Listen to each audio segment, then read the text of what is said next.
Hai adik-adik, kembali lagi dengan Kak Rina di online class 101. Kali ini kita akan belajar kelas 3 tema 5 di subtema 4 cuaca, musim, dan iklim. Di pembelajaran 1 kita akan belajar bahasa Indonesia, matematika, dan SBDP di halaman 172 sampai dengan 178. Nah, adik-adik untuk melihat video lain bisa klik di kanan atas videonya. Nanti akan ada rekomendasi playlist dan juga pembelajaran lain ya, tapi sesuai dengan judulnya. Kalau mau lihat yang lebih lengkap bisa klik di kolom deskripsi, nanti akan ada daftar playlistnya seperti ini.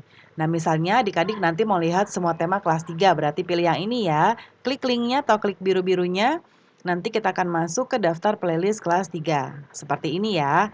Nah, nanti misalnya nih adik-adik mau lihat yang kelas 3 tema 5 misalnya. Berarti pilih yang ini. Klik lihat playlist lengkap ya. Nanti akan ada daftar pembelajarannya. Nanti adik-adik tinggal cari aja mau lihat subtema berapa, kemudian pembelajaran berapa, dan juga halaman berapa. Nah, kita mulai ya adik-adik. Coba lihat di sini ada beberapa gambar. Ini gambar ada matahari yang bersinar dengan terang. Ya. Lalu yang ini ada awan hitamnya. Kemudian yang ini berawan saja, tidak hitam tapi ya awannya. Kemudian yang ini ada hujan, ya. Nah, coba kita lihat. Indonesia adalah negara yang berada di garis khatulistiwa bumi, ya. Jadi, bumi itu mempunyai garis khatulistiwa ya adik-adik ya. Kalau adik-adik pernah lihat globe atau bola dunia, ya, itu ada garis, ini kutub utara, ini kutub selatan, lalu ada garis yang melintang sekeliling bumi. Nah, ini yang disebut dengan khatulistiwa. Nah, Indonesia berada di daerah sini, jadi dilewati oleh garis khatulistiwa. Maka dari itu, musim di negara kita hanya ada dua jenis, yaitu musim hujan dan juga musim kemarau. Nah, beda dengan negara-negara lain ya, mereka punya musim salju, kemudian musim gugur ya. Ada 4, nah kita cuma 2, hujan dan kemarau saja.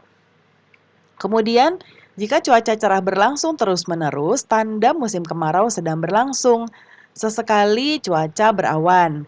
Jika cuaca mendung dan hujan sering terjadi, itu tanda musim hujan telah tiba. Jika cuaca cerah dan hujan datang silih berganti, itu pertanda sedang memasuki masa peralihan atau disebut juga dengan masa pancaroba. Nah, saat seperti ini cuaca cepat berubah, mulai dari cuaca cerah, berawan, mendung, lalu hujan ya. Nah, kita sekarang coba lihat beberapa hari lalu hujan selalu turun. Pagi ini cuaca cukup cerah. Matahari tampak sedikit dari balik awan. Sinarnya menembus kumpulan awan. Di jalanan tampak beberapa genangan air yang belum kering. Siti dan teman-teman berangkat ke sekolah bersama-sama. Siti dan teman-teman bercakap-cakap sepanjang jalan menuju sekolah. Seperti ini gambarnya ya, mereka bersama-sama sedang menuju sekolah. Nah, ada percakapan antara Siti dan teman-teman ya adik-adik. Di sini kata Siti, cuaca akhir-akhir ini sering hujan ya, hanya kadang-kadang cuaca terlihat cerah. Mengapa hal itu bisa terjadi? Lalu jawab Lani, sepertinya kita akan mengalami musim hujan. Sekarang kita sedang mengalami masa peralihan atau pancaroba. Nah, lalu Dayu bertanya, mengapa disebut masa peralihan atau pancaroba? Indonesia adalah negara yang memiliki 2 musim saja. Peralihan dari musim kemarau ke musim hujan disebut dengan pancaroba. Nah, lalu berlanjut Dayu menanya lagi, mengapa disebut musim? Apa bedanya dengan cuaca? Pertanyaan yang bagus Dayu, yuk kita ke perpustakaan sekolah. Di sana bukunya banyak, kita bisa dapat jawabannya. Kata Siti, saya setuju, saya juga lagi mencari, saya juga mau ikut mencari informasi itu ya. Nah, sekarang Siti dan teman-teman sudah sampai di sekolah nih adik-adik. Mereka berencana mencari buku di perpustakaan saat istirahat nanti. Ya, kemudian waktu istirahat sudah tiba, sekarang Siti sudah ada di perpustakaan ya. Di sana banyak sekali buku yang berisi informasi tentang cuaca, musim, dan iklim. Di dalam perpustakaan kita harus tenang ya, agar tidak mengganggu pengunjung lain. Apakah ada perpustakaan di sekolahmu? Carilah buku tentang cuaca, musim, dan iklim. Bacalah bersama temanmu. Nah, ini ada bacaan ya adik-adik. Judulnya Iklim, Cuaca, dan Perubahannya. Silakan adik-adik baca dahulu. Bisa di-pause dulu video Kak Rina. baru nanti kita akan lanjut menjawab pertanyaan. Nah, sekarang adik-adik sudahkah kamu membaca teks bacaan tentang cuaca, iklim, dan musim yang ditemukan Benny? Nah, informasi apa saja yang diperoleh dari bacaan tersebut? Tuliskan informasi yang kamu peroleh di tempat yang tersedia. Yang nomor 1 sudah dicontohkan di buku, yaitu cuaca merupakan suatu gejala alam. Ya, nomor 2 kita bisa lihat di sebelah kanan. Iklim adalah lamanya keadaan cuaca di suatu daerah tertentu. Yang ketiga, iklim menyebabkan adanya musim. Kemudian iklim dipengaruhi letak suatu negara di bumi. Lalu Indonesia terletak di garis khatulistiwa atau ekuator, ya. Nah, kemudian berikutnya kita lihat ada Benny. Bagaimana Dayu? Apakah kamu suka dengan buku tadi? Nah, kata Dayu, buku itu sangat membantu Benny. Saya makin mengerti tentang cuaca, musim, dan iklim. Terima kasih.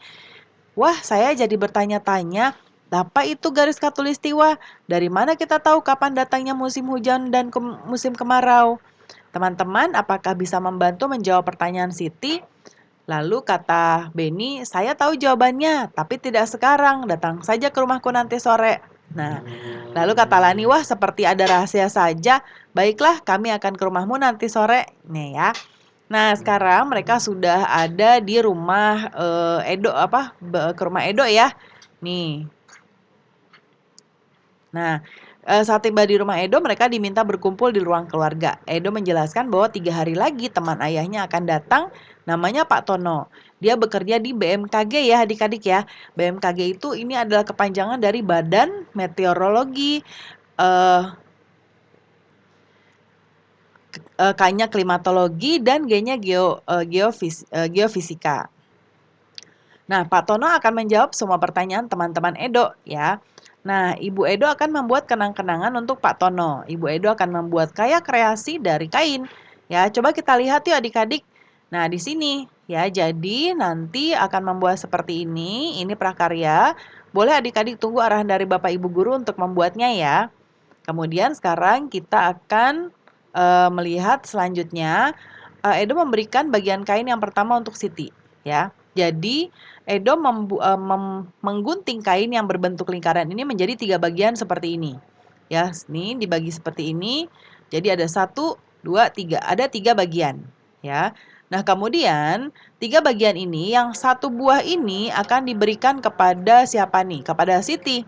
Ya. Kemudian Edo memberikan potongan bagian kain yang kedua kepada Dayu dan Lani. Ya, jadinya semuanya sekarang sudah diberikan. Jadinya 1/3 ya masing-masing. Kemudian sekarang Edo menggunting kain yang berbentuk persegi ya menjadi 4. Nah, jadi kain yang pertama ini disebut dengan 1/4 ya. Jadi sisanya karena sudah diambil 1, jadi 3/4. Ini ada 1, 2, 3. 3/4. Nah, ini yang potongan kedua ya. Yang potongan kedua di sini diberikan, kemudian potongan ketiga dan keempat ya. Nah, kemudian berikutnya adik-adik ini ada bacaan mengurangkan pecahan berpenyebut sama. Ya. Nah, Edo memberikan potongan kain dengan melakukan operasi pengurangan pecahan berpenyebut sama. Cara untuk mengurangkan 2 pecahan yang sama penyebutnya adalah dengan mengurangkan pembilangnya saja. Ya, contohnya seperti ini. Ya, ini penyebutnya, ya, ini pembilang. Ya, penyebutnya sama-sama 4. Jadi kita tinggal mengurangkan saja 3 dikurang 2, hasilnya 1. Ya, lalu penyebutnya tetap sama 4, 1/4. Contoh lain, ini adalah 5/4 ya, 1, 2, 3, 4, 5, 5/6 maksudnya ya. Kemudian ini 1/6. Dikurangi, jadi 5/6 dikurangi 1/6. 6-nya tetap ya, tidak berubah di sini. Lalu 5 dikurang 1 sama dengan 4, jadinya 4/6. Ya. Nah, untuk mengurangkan pecahan dengan penyebut yang sama kita perlu mengurangkan pembilangnya saja ya, penyebutnya tetap. Jadi, jika kita mengurangi pecahan berpenyebut sama, maka penyelesaiannya seperti ini. Ya, ini 5/6 dikurangi 4/6. Jadinya 6-nya disatukan seperti ini, lalu pembilangnya seperti ini. 5 dikurang 4. Ya, hasilnya adalah 1/6. Contoh kedua, 9/15 dikurangi 5/15. 15-nya langsung digabung di sini. Ya, lalu 9 dikurang 5-nya ditaruh di atas sebagai pembilang. Hasilnya 4/15. Dapatkah kamu melakukan operasi pengurahan pecahan dengan penyebut sama? Kita kerjakan latihan berikut ini ya. Jangan lupa di-pause dulu videonya, adik-adik kerjakan dahulu, lalu nanti cocokkan dengan jawaban Karina ya. Yang pertama ini ada 4/5 dikurangi 1/5. Penyebutnya sama ya, 5. Kita taruh di sini 5. Lalu pembilangnya kita kurangi di sini. 4 dikurang 1. Sama dengan 4 dikurang 1 sama dengan 3 per 5. 5-nya sama ya. Lalu nomor 2, 3/5 dikurangi 2/5. 5-nya kita taruh di sini. Lalu 3 dikurang 2. Sama dengan 3 dikurang 2, 1 per 5-nya taruh sini ya. Nomor 3, 3/4 dikurangi 1/4. 4-nya penyebutnya taruh di sini, kemudian 3 dikurang 1 di atas sebagai pembilangnya. Jadinya 2/4. Kemudian ini ada karya dengan teknik menempel dan menjahit ya adik-adik ya. Silakan ini adik-adik tunggu arahan dari Bapak Ibu Guru untuk melakukan prakteknya. Ya, ini ada langkah-langkahnya nih. Nah, seperti ini ya. Nah, pembelajaran kita sudah selesai ya adik-adik. Terima kasih sudah menonton sampai akhir. Mohon dimaafkan apabila ada kesalahan dalam perkataan maupun dalam materi yang diberikan. Sampai jumpa di pembelajaran berikutnya.